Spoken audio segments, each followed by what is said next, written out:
Began as a routine accident, but when it was over, a Shreveport woman was lying in a pool of blood at the Shreveport Police Department, and the police officer who had been with her wound up being fired. KHBS 3's Chrissy Coyle joins us tonight with more on this story you'll see only on 3. Chrissy, this was all caught on videotape? Well, Jody, at least some of it was, but a lot of this case revolves around what wasn't caught on tape. We want to caution you, some of the video you're about to see is very graphic. After Angie Garbarino had a wreck, Shreveport police took her in on suspicion of DWI. As this video shows, she was very argumentative. You're not going to let me call anybody. You're not going to let me call anybody. No, I need to call somebody. All I know, we have some rules we need to follow. We need some rules, and I have rules too.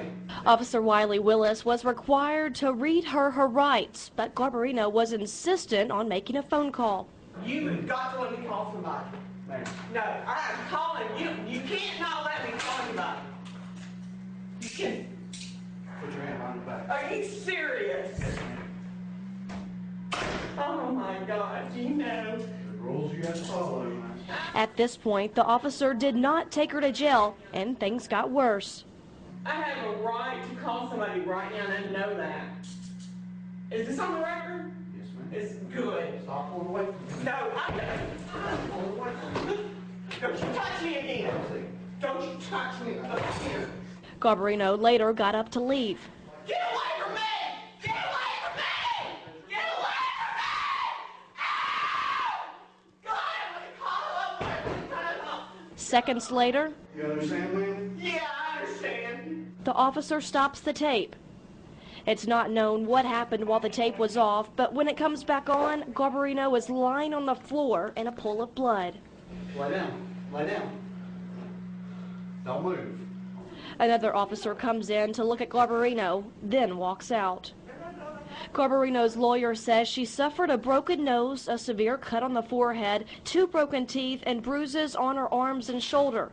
Attorney Ron Machota says Garbarino was not driving drunk that night. As to what happened at the police station, he says, quote, the whole situation could have been avoided if the officer had followed procedure. Now, Officer Willis was fired a little earlier this month. His attorney, Aaron Brainerd, says the officer did not beat Garbarino and that her injuries were caused when she fell while being taken to jail. After she refused the breathalyzer test, he turned, in accordance with standard procedures, he turned off the video and saved it. And at that time, she tried to leave the room again. He tried to stop her, and in that process, she fell and injured herself. Although very unfortunate, her injuries were caused by her own erratic behavior, her failure to comply with lawful, reasonable, and standard instructions for arrested persons.